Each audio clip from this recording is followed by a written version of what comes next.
Assalamualaikum warahmatullahi wabarakatuh. Waalaikumsalam warahmatullahi wabarakatuh. Bismillahirrahmanirrahim.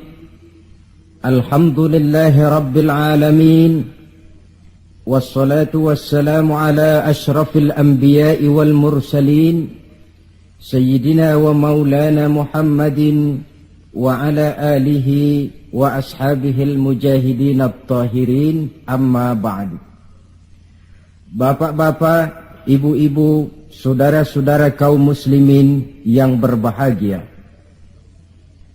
sudah bukan merupakan rahasia lagi bahwa kemajuan ilmu pengetahuan dan teknologi modern telah mengantarkan masyarakat manusia kepada menikmati satu bentuk kehidupan yang lebih mudah dan lebih dekat dengan apa yang mereka harapkan. Dengan kemajuan ilmu dan teknologi, dunia telah dirubah oleh manusia seolah-olah dari sebuah daerah yang kosong menjadi kota-kota yang penuh dengan gedung-gedung pencakar langit. Apa yang bagi manusia yang hidup di masa lampau hanya ada dalam idealisme mereka, sekarang ini sudah bukan merupakan rahasia lagi. Orang telah bertandang ke bulan, dan mungkin dalam beberapa tahun yang akan datang mereka akan mendarat pula di planet-planet lainnya. Kekurangan tanah pertanian bisa diatasi dengan merubah gurun pasir yang gersang dan tandus menjadi areal pertanian yang subur. Hujan lokal dapat dibuat. Kekurangan air bisa diatasi dengan penyulingan air laut melalui proses kimiawi. Penyakit-penyakit akan berkurang dan hidup makin dekat kepada apa yang diharapkan. Pertanyaan yang paling mendasar ialah, sudah sampaikah manusia kepada kebahagiaan? Adalah benar, dengan kemajuan ilmu dan teknologinya, manusia mencoba menyingkap tabir rahasia alam ini. Namun tiap kali tabir rahasia itu terbuka, terbentuk pula misteri-misteri baru yang memerlukan jawabannya. Di pihak lain, kemajuan yang diperoleh itu telah melahirkan satu bentuk kehidupan di mana manusia mempunyai satu mitos bahwa seluruh persoalan kehidupan bisa dipecahkan dengan otak manusia. Maka aspek-aspek ketuhanan, mistik dan kerohanian mulai ditinggalkan oleh manusia.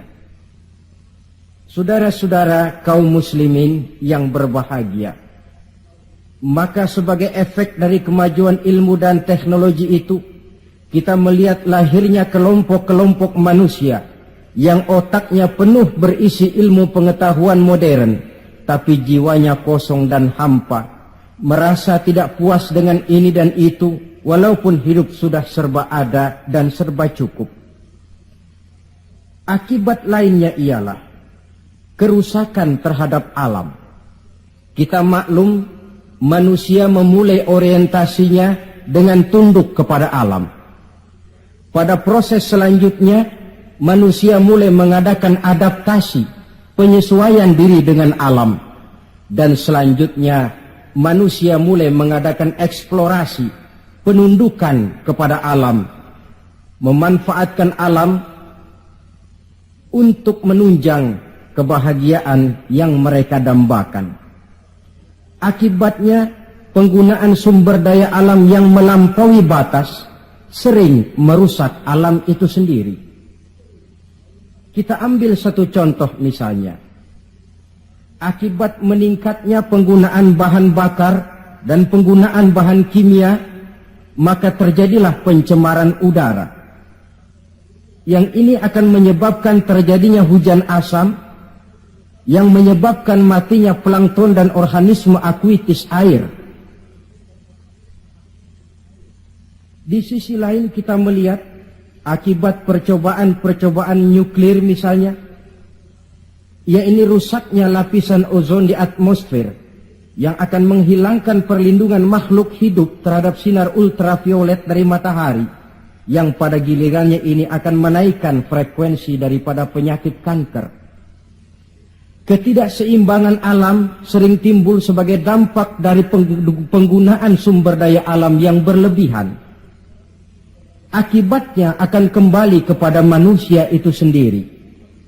Alam memang tidak selalu ramah, memberikan begitu saja apa yang dibutuhkan oleh manusia. Tetapi alam juga bisa kejam kalau sumber daya yang dimilikinya dikuras secara berlebihan tanpa memperhatikan keseimbangan yang ada di dalamnya.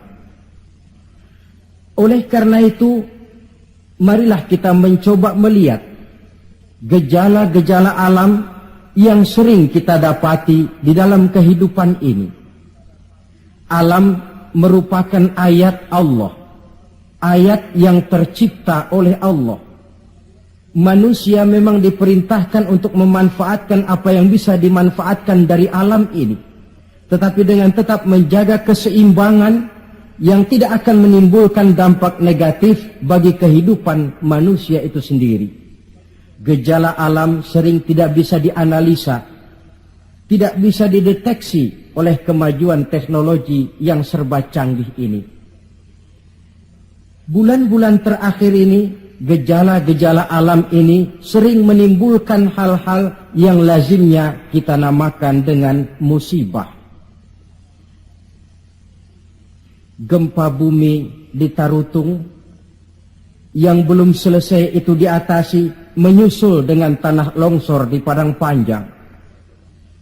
Belum selesai tanah longsor diatasi orang, Bengkulu dihantam banjir, puluhan jiwa hanyut tanpa nyawa. Belum lagi bencana alam ini selesai, kebakaran pun timbul di mana-mana. Gejala apa semua ini?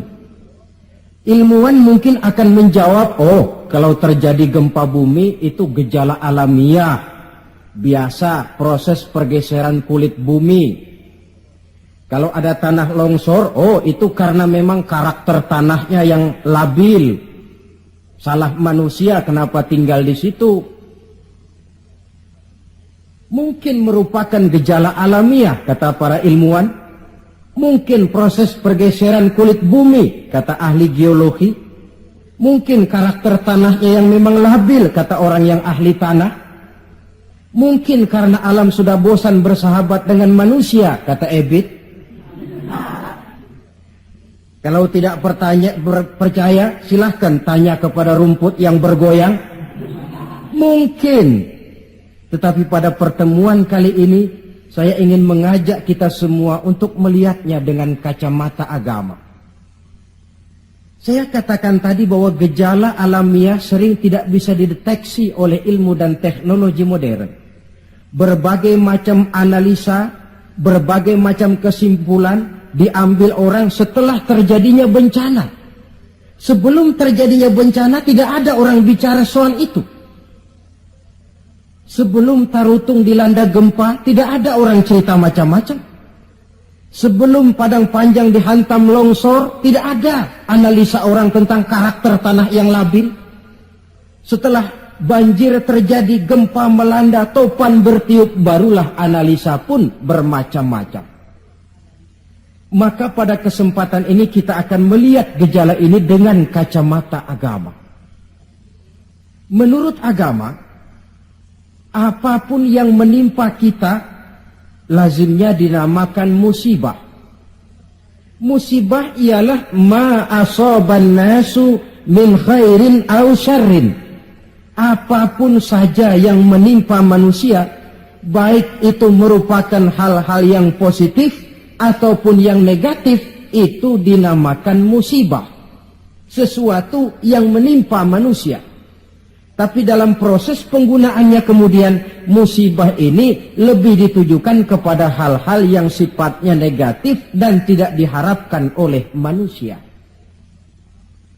Saudara-saudara kaum muslimin, musibah yang datang menimpa manusia itu bisa merupakan 3 kemungkinan.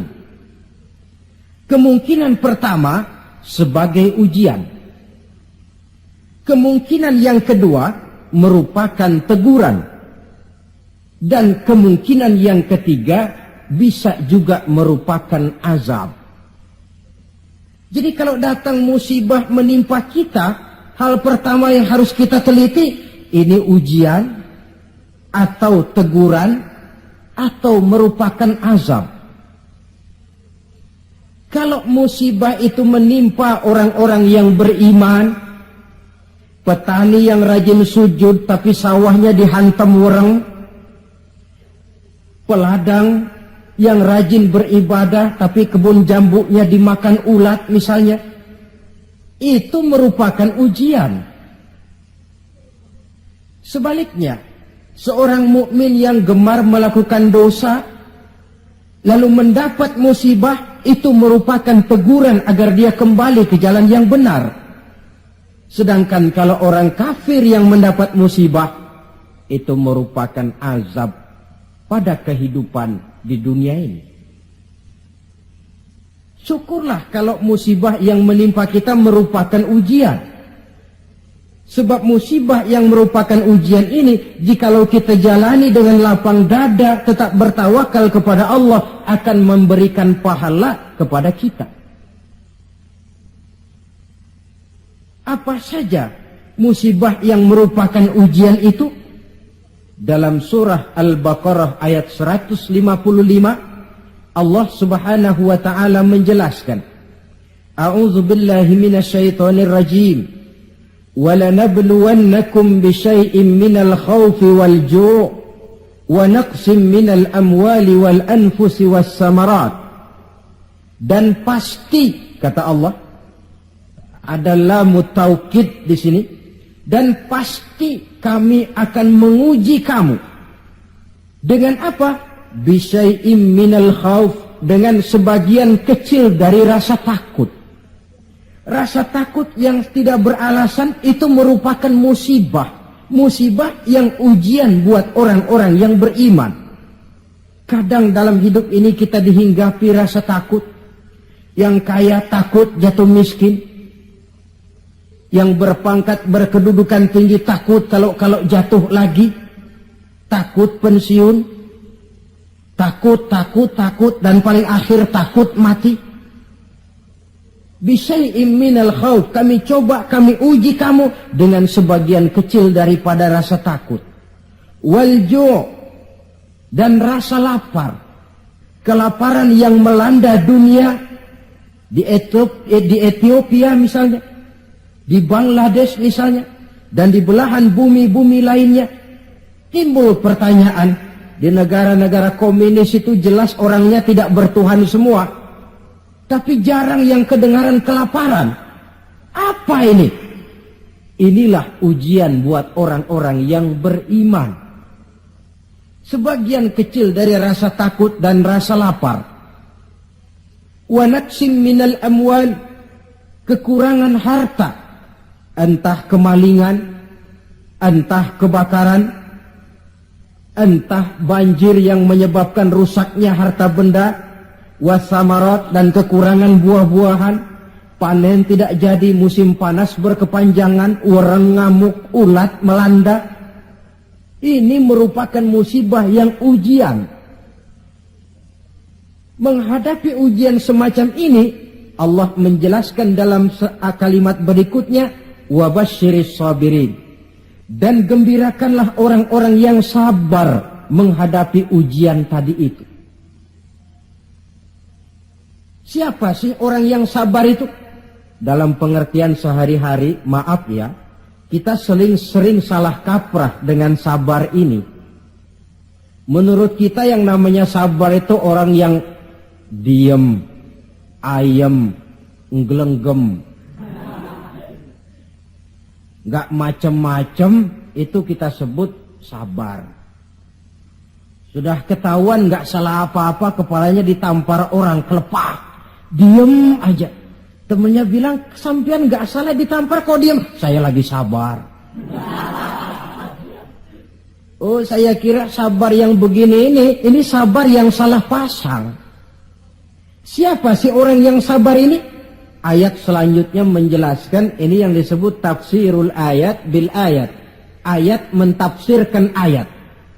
Siapa orang yang sabar itu?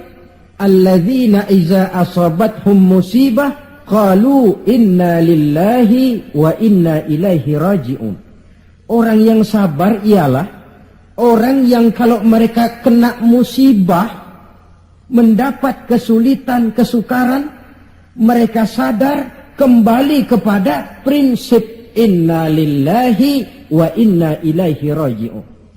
Sesungguhnya kami berasal dari Allah dan sesungguhnya kami akan kembali kepada Allah. Bukan ucapannya, tapi penghayatannya yang terpenting dalam kehidupan.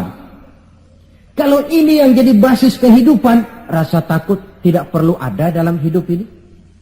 Walaupun kekurangan harta, kekurangan buah-buahan, kena musibah lapar, tidak perlu ada rasa takut. Kenapa? Kita sadar segalanya datang dari Allah, akan kembali menghadap Allah. Kalau kita punya jabatan tinggi, tidak takut diberhentikan, tidak takut pensiun.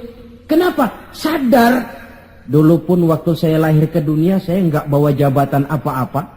Kalau sekarang harus pensiun atau diberhentikan, inna lillah wa inna ilaihi raji'un. Terlahir pun ke alam ini, tidak ada saya menyandang pangkat. Kan tidak ada bayi lahir di pundaknya lalu jadi kopral. Tidak ada. Inna lillah wa inna ilaihi raji'un. Kalau satu saat dia kehilangan harta yang dicintainya, dia sadar lalu kembali. Dulu pun ketika lahir ke alam ini, tidak ada harta yang saya bawa. Telanjang saya lahir ke alam ini. Ini namanya filsafat kehidupan yang paling mendasar. Segalanya datang dari Allah, segalanya akan kembali kepada Allah. Tanpa kesadaran ke arah itu, boleh jadi perasaan takut akan merajai hati kita. Si kaya takut miskin, si pangkat takut jatuh rendah ke bawah, dan selanjutnya, dan selanjutnya. Tapi orang yang sadar segalanya datang dari Allah, segalanya akan kembali kepada Allah, apa yang perlu dirisaukan? Apa yang perlu ditakutkan? Karena basis kehidupannya, dia pasrah. Segala yang saya punya, segala yang saya miliki dalam kehidupan ini, cuma titipan dari Allah. Kembali semuanya menghadap kepada Allah. Ma'asyiral muslimin rahimakumullah. Itulah sebabnya seorang muslim setiap mendapat musibah, dia harus mengucapkan inna lillah wa inna ilaihi raji'un. Jangan macam kita ini inna lillahinya kalau ada orang mati saja. Sampai dulu dalam satu pengajian, seorang kiai tanya santrinya, kemana si fulan tidak datang? Kata temannya, si fulan sakit kiai. Kata kiai, inna lillah wa inna ilaihi raji'un. Temannya nyaut, kiai belum mati dia. Loh, kata kiai, sakit itu kan musibah. Setiap terkena musibah, orang dianjurkan, disunahkan mengucapkan inna lillahi wa inna ilaihi raji'un. Jadi bukan cuma ucapan bibir yang tidak berakar ke hati, tetapi ucapan bibir yang berakar ke hati lalu diterjemahkan dalam kehidupan. Segalanya datang dari Allah, segalanya pun akan kembali kepada Allah. Marilah kita lihat dalam kehidupan, akibat tidak sadarnya orang kepada inna lillahi, gejalanya dalam kehidupan modern ini kan bisa kita lihat. Berapa banyak orang-orang yang tadinya sudah adil, berjuang hendak menegakkan keadilan, tapi di tengah jalan dia bisa berbalik menjadi orang yang justru menginjak-injak keadilan. Berapa banyak orang-orang yang tadinya sudah benar, ingin memperjuangkan kebenaran, di tengah jalan berbalik menjadi orang yang hanya mau benar sendirian, walaupun tidak benar bagi orang lain. Dan berapa banyak orang-orang yang tadinya sudah rela mengorbankan kepentingan pribadi demi kepentingan orang banyak, tapi di tengah jalan dia berbalik menjadi orang yang tidak segan-segan mengorbankan kepentingan orang banyak demi kepentingan pribadi, keluarga, dan golongannya saja.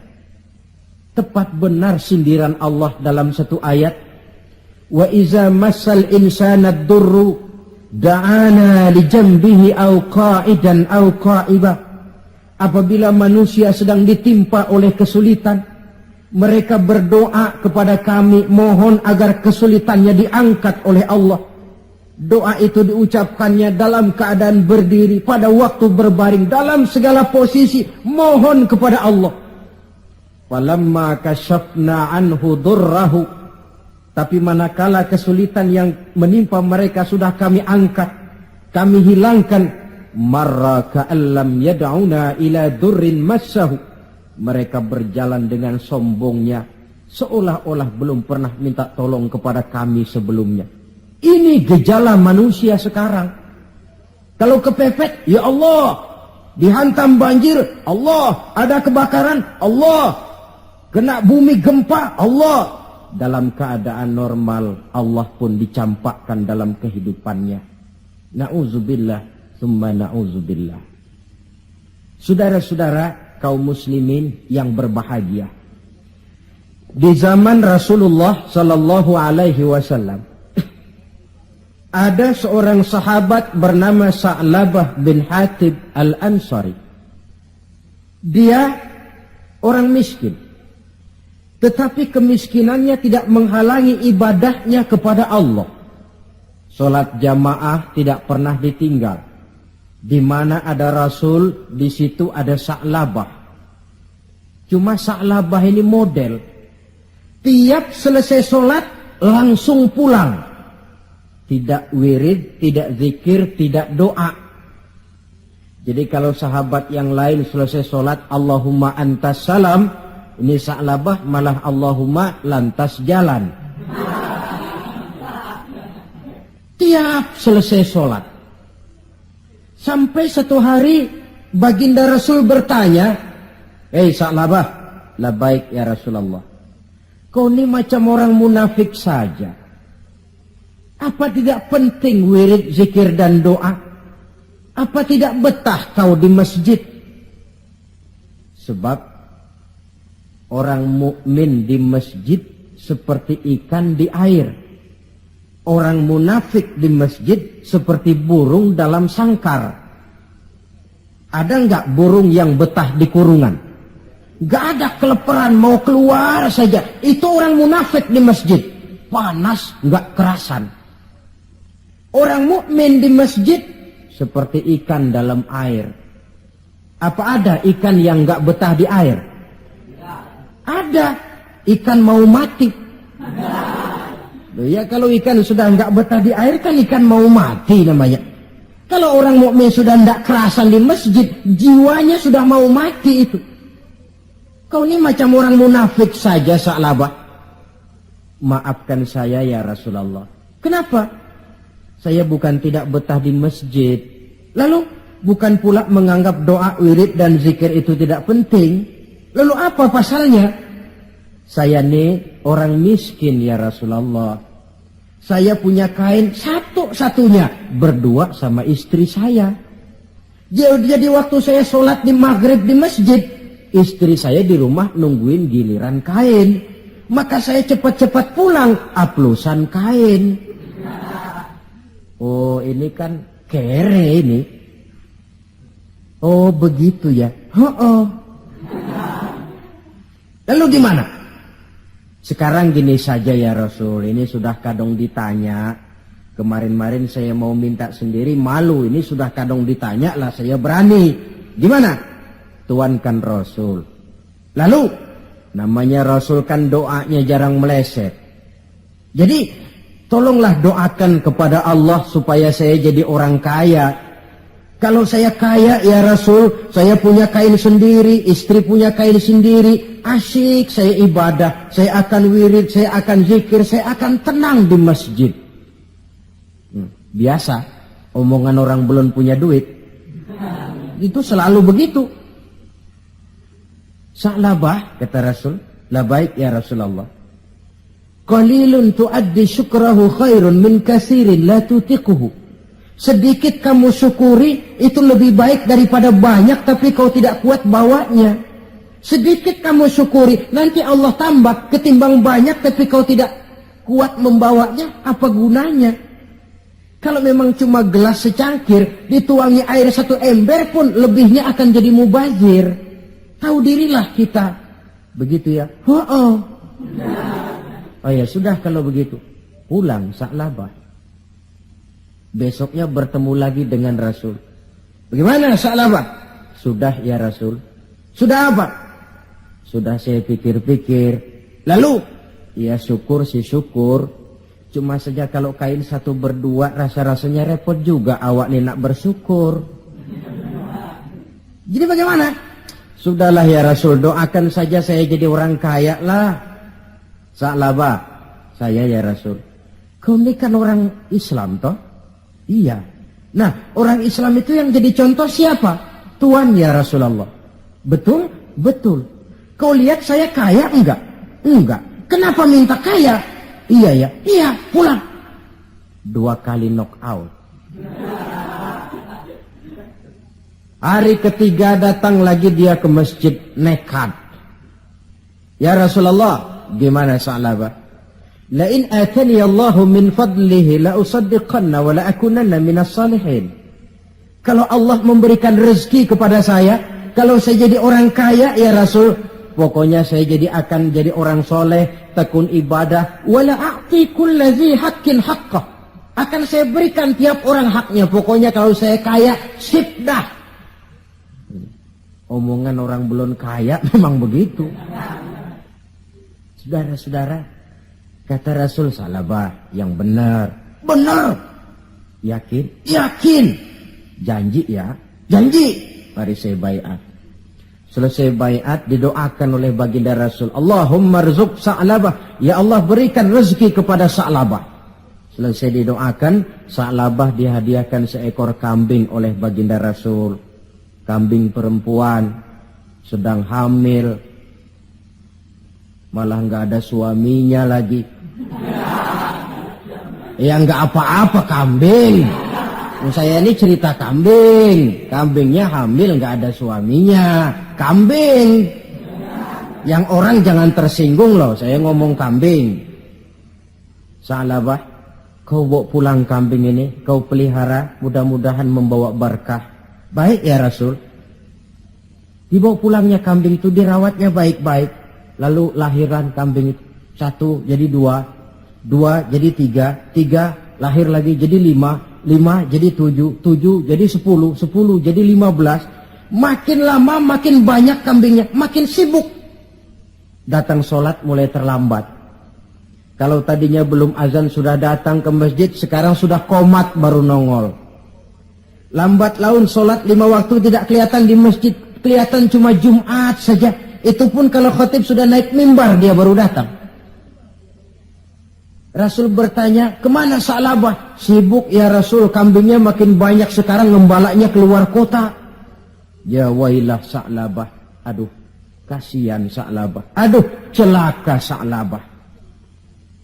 Sampai Jumat pun tidak kelihatan di masjid. Kelihatan paling-paling cuma Idul Fitri sama Idul Adha. Sholat tahunan. Nah, kemudian sampai waktunya di mana umat Islam diwajibkan membayar zakat. Rasul mengutus utusan, datangi Sa'labah, minta zakatnya. Ketika didatangi ini, Sa'labah berkata, ma hadhihi illal jizyah. Ini jizyah. Saya tidak wajib zakat. 2 kali sampai 3 kali dia tidak mau bayar zakatnya. Kata Rasul, cukup, jangan didatangi lagi. Kemudian turunlah ayat, wa minhum man ahadallaha la in atani Allahu min fadlihi la usaddiqanna wa la akunanna minas salihin. Di antara mereka ada yang berjanji kepada Allah, kalau diberikan rezeki akan bersedekah dan akan jadi orang baik-baik. Tapi setelah diberikan rezeki mereka berpaling dan lupa dengan janjinya. Ayat ini disampaikan orang kepada Sa'labah. Sa'labah baru saja turun ayat bunyinya begini-begini. Rasanya ayat ini nyindir sampean ini. Ah, enggak ah. Habis siapa lagi yang punya mental macam ini? Dia sadar. Cepat-cepat dia datang menghadap baginda Nabi, hendak bayar zakat. Kata Rasul, cukup Sa'labah. 3 kali utusanku datang, kau tidak mau bayar, sekarang bawa pulang lagi. Sampai Rasul wafat. Akhirnya Sa'labah mengalami kebangkrutan di zaman Sayyidina Utsman bin Affan. Tengoklah riwayat Sa'labah ini. Ketika diuji dengan kemiskinan, dia lulus. Rajin ibadah, dekat dengan Rasul. Tapi ketika diuji dengan kekayaan, dia lupa diri dan jatuh menjadi orang yang bakhil. Saudara-saudara, itulah sebabnya kita berharap mudah-mudahan bencana yang menimpa bangsa kita akhir-akhir ini, entah itu merupakan gempa di Tarutung, tanah longsor di Padang Panjang, banjir di Bengkulu, kebakaran di Pasar Mercu Buana, Medan, kebakaran di Pasar Anyar Bogor, kita berharap itu merupakan ujian saja.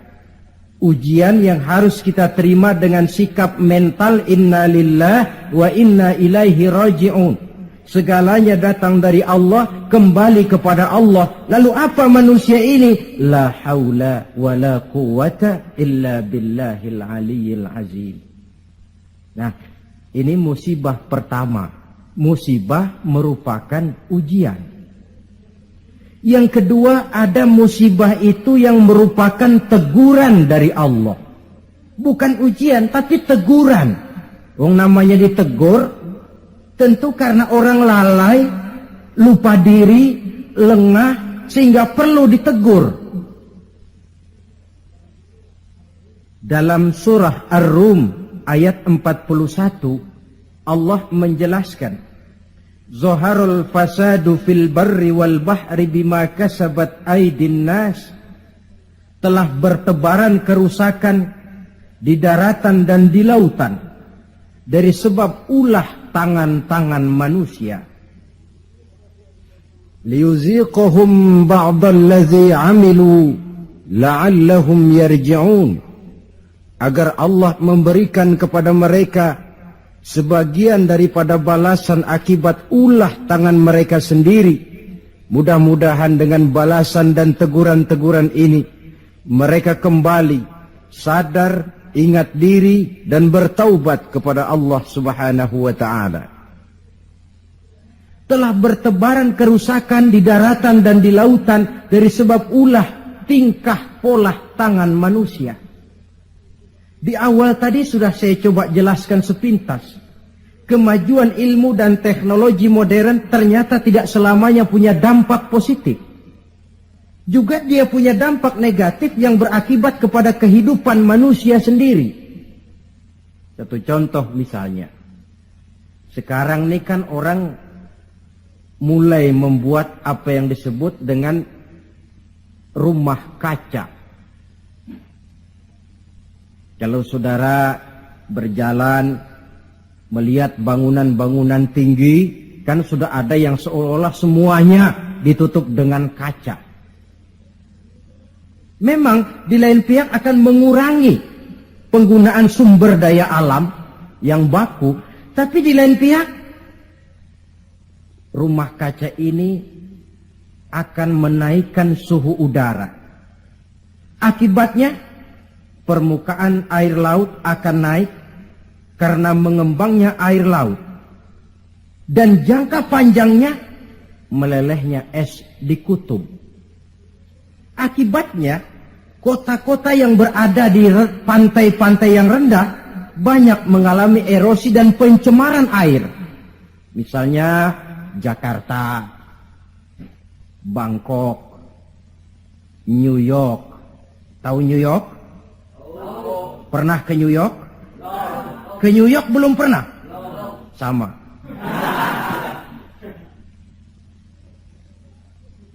Lalu percobaan nuklir, taruh kata di bawah tanah, tapi efek negatifnya tadi saya katakan, rusaknya lapisan ozon di atmosfer sana, di daerah Antartika, yang akan menghilangkan perlindungan makhluk hidup terhadap sinar ultraviolet dari matahari. Akibatnya frekuensi penyakit kanker makin meningkat. Keperluan akan bahan bakar menyebabkan manusia menebangi hutan semrawut. Erosi timbul, banjir melanda. Di lain pihak gurun-gurun Sahara makin meluas. Sedangkan dunia, bumi yang kita tinggali ini bukan satu wujud yang tanpa batas. Bertebaran kerusakan di daratan dan di lautan akibat ulah tangan-tangan manusia sendiri. Kemajuan ilmu dan teknologi modern yang mengabaikan proses keseimbangan alam. Sunnatullah kata kita orang beragama. Hukum alam kata orang sekuler. Natural of law katanya, bahasa kerennya. Akibatnya manusia sendiri yang merasakannya. Maka musibah-musibah yang datang ini teguran. Manusia, jangan terlalu mengeruk sumber daya alam. Hai manusia, sadar bahwa kemampuanmu terbatas. Hai manusia, ilmu dan teknologi itu merupakan sedikit sekali dari ilmunya Allah. Tidak wajar lalu meloncat menjadi angkuh dan sombong karena temuan-temuan yang didapatinya di dalam penelaahan ilmiahnya. Ini bencana musibah yang merupakan teguran. Atau di dalam satu masyarakat yang maksiatnya merajalela. Yang ma'ruf jalan, tapi yang munkar juga jalan. Artinya 50-50. Majelis taklim ramai, majelis judi pun makmur. Pondok pesantren hidup, tapi juga tempat-tempat maksiat berjalan. Keseimbangan ini memerlukan teguran. Dan teguran itu sesungguhnya tidak hanya dalam bentuk bencana alam, tapi juga secara pribadi yang ada dalam diri kita. Kalau kulit mulai keriput, teguran itu, awas kereta mau berangkat. Jangan tua-tua keladi nak makin tua makin menjadi. Sadarlah diri. Kalau uban sudah bertabur, kalau pandangan sudah lamur, kalau pendengaran sudah kabur, kalau makan pun cuma kuat makan bubur, tandalah tuh sudah dekat ke lubang. Awas kereta mau berangkat. Teguran yang datang menimpa diri dalam bentuk yang luas yang merupakan bencana alam, musibah dan sebagainya. Ini bentuk yang kedua. Bencana merupakan teguran. Bentuk yang ketiga, ada bencana itu, musibah itu yang merupakan azab dari Allah. Dalam surah Ali Imran ayat 112 Allah subhanahu wa ta'ala menjelaskan, Duribat alaihimu zillatu aynama thukifu. Dimanapun mereka berada, mereka akan ditimpa oleh kehinaan. Illa bihablim minallah wa hablim minan nas. Kecuali mereka yang teguh berpegang dengan tali Allah, agama ini, wa hablim minan nas, dan tali hidup bermasyarakat.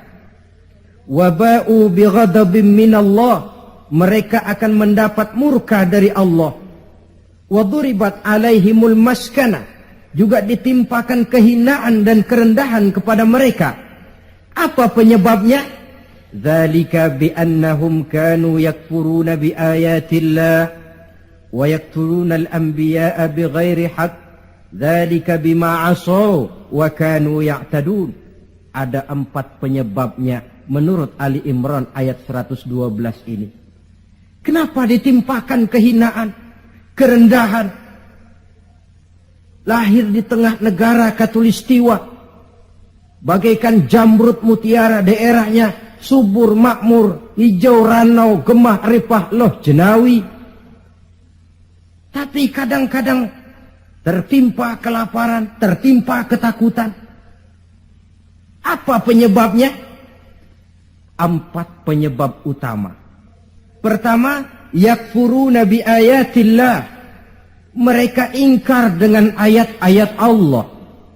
Baik ayat yang terucap oleh Allah yang kita namakan wahyu, Al-Quran, atau ayat yang tercipta oleh Allah, alam ini. Mereka ingkar, mereka ambil manfaat dari alam, mereka kuras alam, tapi mereka tidak pernah syukur kepada Sang Pencipta alam. Kalau bahasa kasarnya kira-kira Tuhan kan jengkel. Bumi gue aja lu manfaatin gue nya, lu gak mau sembah. Ingkar, kafir kepada ayat Allah. Itu yang mendatangkan musibah. Dijelaskan dalam An-Nahl 112. Wa daraballahu mathalan qaryatan kanat aminatan mutmainnah. Allah memberikan satu contoh tentang kampung, kota, negara yang aman, tenang, tentram, damai. Ya'tiha rizquha raghadan min kulli makan. Rizkinya datang dari arah manapun saja. Apa saja ditanam tumbuh menghasilkan buah yang bermanfaat. Air mengalir dengan jernih. Sawah terhampar luas hijau menguning. Rempah-rempahnya tidak terkira lagi. Fakafarat bi an'umillah, tapi penduduknya ingkar kepada nikmat Allah. Apa yang terjadi? Fa'azaqahallahu libasal ju'i wal khauf bima kanu yasnaun. Akibatnya Allah hantam mereka dengan kelaparan dan ketakutan dari sebab ulah mereka sendiri. Jadi musibah yang merupakan azab itu datang, penyebab pertamanya orang kufur kepada ayat-ayat Allah.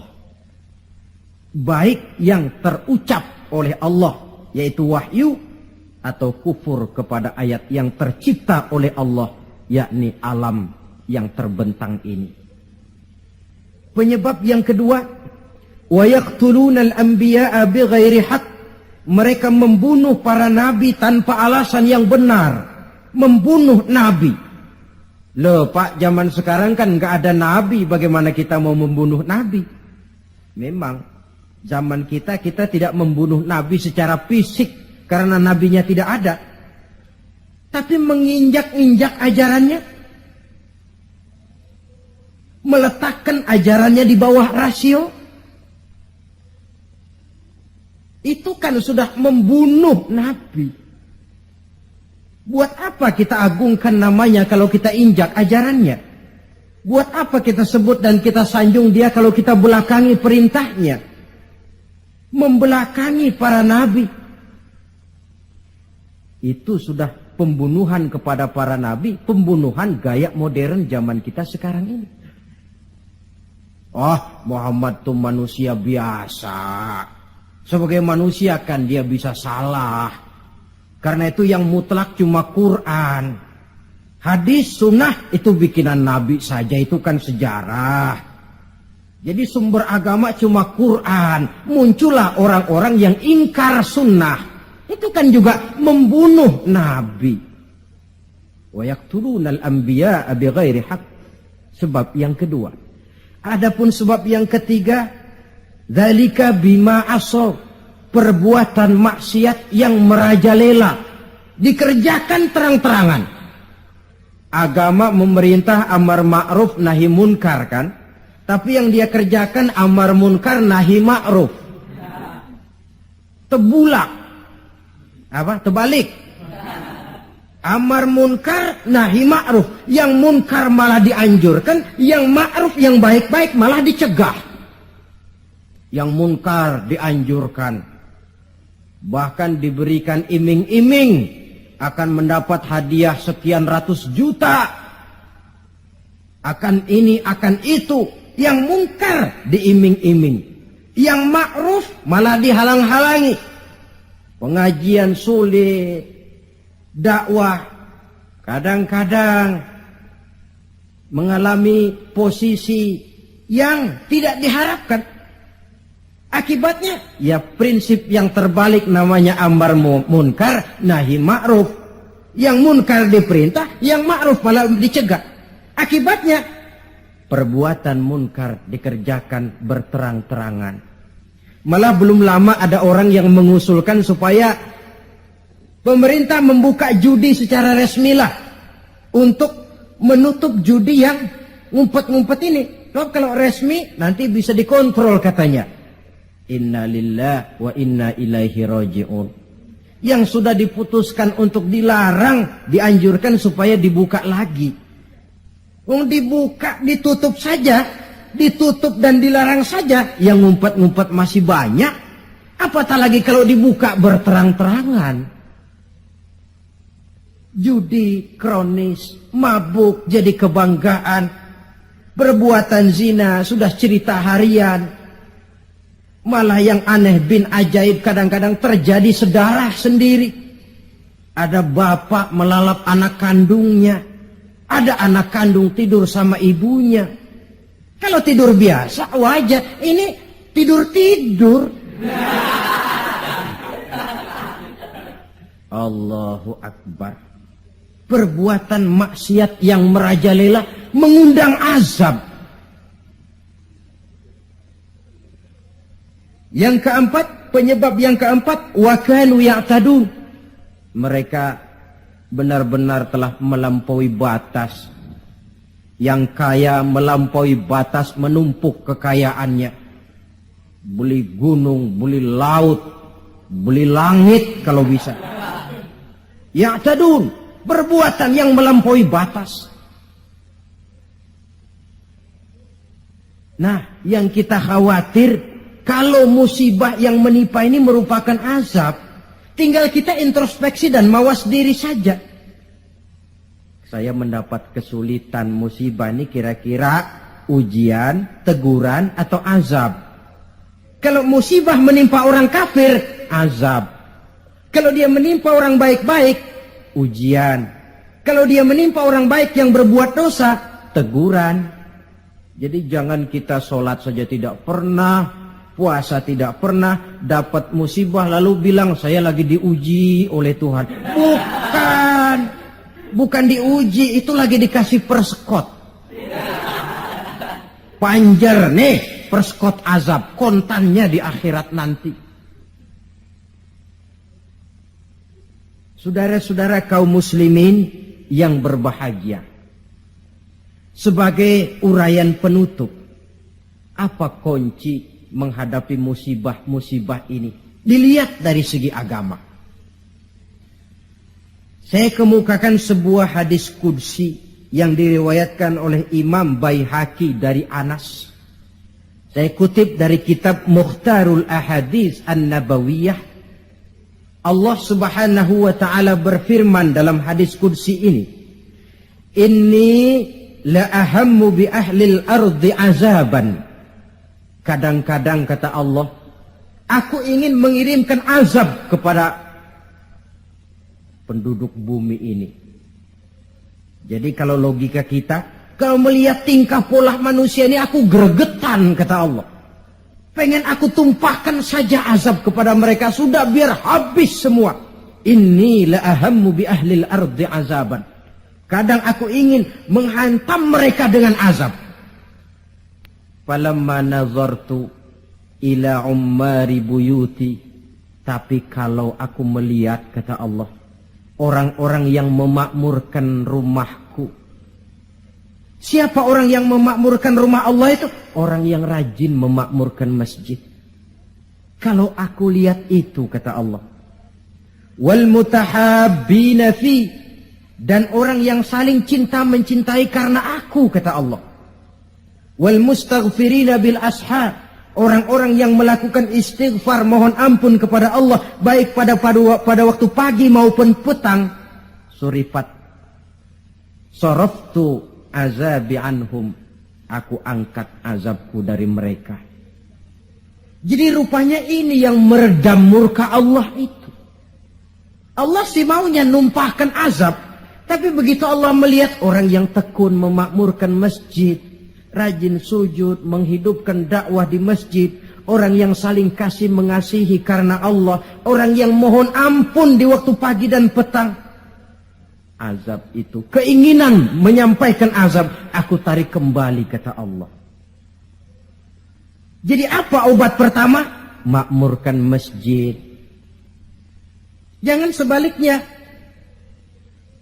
Kalau orang sudah lebih penuh ke gedung bioskop daripada ke masjid, Kalau orang sudah lebih menyukai hidup berfoya-foya ketimbang membantu fakir miskin, yatim piatu, dan orang-orang tidak mampu. Kalau koran sudah jadi bacaan wajib sementara Quran cuma sekedar hiasan rak di rumah, tidak ada lagi nanti yang dipandang-pandang Allah. Wal mutahabbina fi, orang yang cinta mencintai karena Allah. Wal mustaghfirina bil ashar, orang yang memohon ampun pada waktu siang dan malam, sore dan pagi. Ini yang meredam murka Allah. Jadi di antara yang harus kita lakukan di dalam memohon kepada Allah agar bencana musibah ini berkurang, apa jalannya? Salah satu di antaranya, pertama memakmurkan masjid. Yang kedua, kalau ngambil istilah yang lagi ngepop, memasyarakatkan istighfar dan mengistighfarkan masyarakat. Jangan cuma olahraga saja di masyarakat, istighfar. Satu contoh pengalaman, beberapa waktu yang lalu kan Gunung Galunggung meletus toh. Meletus apa meletus? Meletus. Di kaki Gunung Galunggung, di desa yang namanya Kikisik, tinggal seorang ajengan, kiai kalau di Jakarta bilang, Ajengan Syadili. Beliau belum lama meninggal dunia. Orang lain pindah, beliau tenang saja di situ. Pesantren, masjid, komplek perumahan. Saya pernah berziarah ke tempat beliau pada saat gunung sedang aktif, meletus. Saya tanya, Ajengan, apa ndak kepengen hijrah? Hijrah? Iya. Saya malah menganjurkan, kata beliau. Tapi hijrah yang saya anjurkan itu pindah dari maksiat kepada taat. Pindah dari jauh kepada Allah menjadi dekat dengannya. Pindah dari menentang Allah menjadi taat kepadanya. Pindah dari malas ibadah menjadi rajin ibadah. Hanya dengan hijrah macam ini insya Allah Galunggung reda. Sebab siapa sangka dia bakal meletus. Tidak diawasi, tidak masuk gunung yang frekuensinya itu membahayakan dalam waktu singkat seperti Anak Krakatau atau Merapi. Tahu-tahu meletus. Dan letusannya cukup lama, memakan waktu 1 bulan lebih. Ndak, saya bilang Ajengan, maksud saya hijrah pindah tempat tinggal ini bahaya kelas 1. Kalau lahar jatuh habis ini. Lalu beliau membacakan satu ayat yang saya tercenung. Apa ayat yang beliau baca? Wa ma kana li nafsin an tamuta illa biiznillah. Tidak ada orang akan mati kalau bukan dengan izin Allah. Biar saya tetap di sini, kalau Allah tidak izinkan saya mati, insya Allah saya selamat. Lantaran yang ngomong kiai, ahli ibadah, saya setuju. Tapi kalau yang ngomong okem, biar saya di sini, kalau Allah nggak izinkan kan saya selamat. Alah, jangan bertingkah lah, pindah aja. Kita ini kan kadang-kadang tidak melihat makom ya, kedudukan di sisi Allah.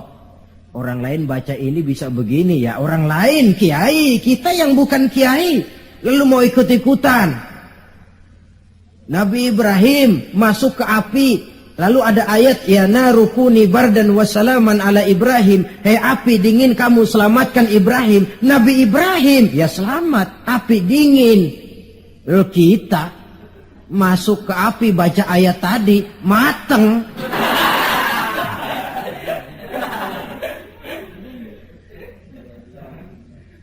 Dan memang lahar yang jatuh itu menyingkir. Rumah Pak Kiai itu dilewati saja oleh lahar, tidak masuk ke dalamnya. Ya Allah, saya teringat hadis qudsi ini. Orang yang tekun memakmurkan masjid, orang yang kasih mengasihi karena Allah, orang yang beristighfar di waktu pagi dan petang, di kala siang dan malam, di tengah maksiat melanda kehidupan, di kala orang lupa diri dan lupa daratan, hancur di meja judi, hanyut dalam botol-botol minuman keras, terlena di tempat-tempat pelacuran, dinina bobokkan oleh korupsi dan penyalahgunaan jabatan dan wewenang, dan segala macam perbuatan-perbuatan yang melampaui batas. Mereka yang tekun memakmurkan masjid, kasih mengasihi karena Allah, melaksanakan istighfar, mereka ini yang meredam murka Allah. Disadari atau tidak, kita hutang jasa kepada mereka ini.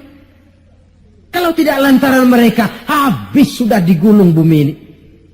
Ini menurut janji Allah dalam hadis qudsi.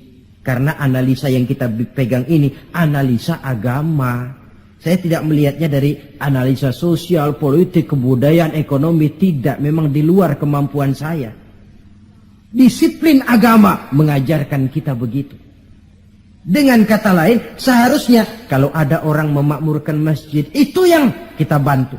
Kasih mengasihi karena Allah, itu yang kita dorong. Orang yang melaksanakan istighfar, itu yang kita dekati. Alhamdulillah ya, masih ada yang istighfar. Alhamdulillah ya, masih ada yang memakmurkan masjid.